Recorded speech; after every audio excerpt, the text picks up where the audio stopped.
Following day marked Princess Elizabeth's coming of age and a public holiday for Cape Town, the centre of worldwide rejoicing. Very appropriately, the Princess took the salute at a youth rally and thoroughly enjoyed a lively display. Climax of the occasion was the children's version of a familiar birthday greeting.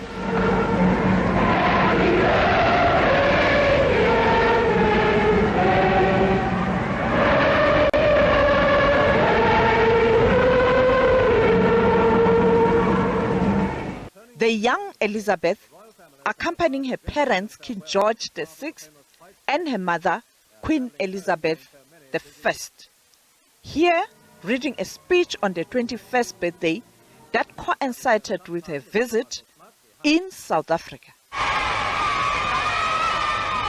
It is on this continent in Kenya, during her visit in 1952, where the young Elizabeth, a newlywed, got a message from her husband, Prince Philip, that her father, King George VI, has passed on.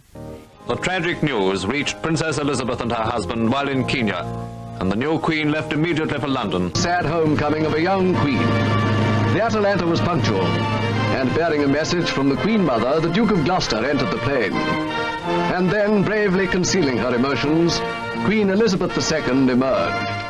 With perfect composure, she greeted the Prime Minister and all who come to meet her. Her Majesty graciously thanked the crew of the Atalanta, and only a few minutes after the arrival, she and the Duke of Edinburgh said goodbye to Mr. Churchill and left the airport for Clarence House.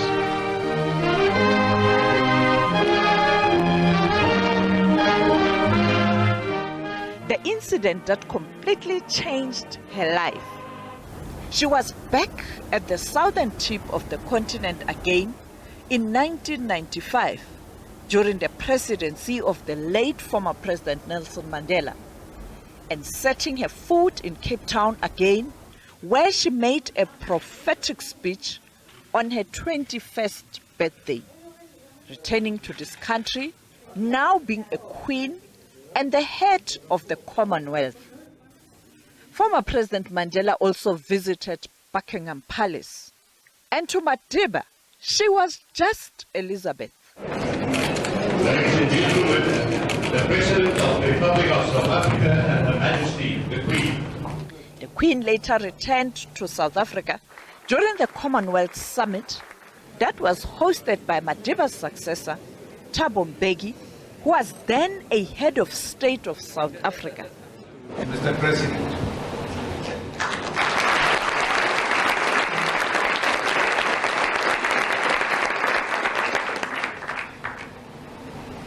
Your Majesty, Your Royal Highness the Duke of Edinburgh,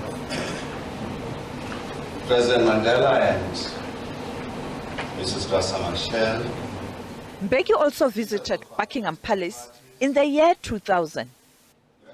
Former President Kgalema Motlanthe met the Queen in 2009 at the G20 summit. Jacob Zuma, the former president, also met the Queen in 2010, while the current president, Cyril Ramaphosa, met the Queen in 2018.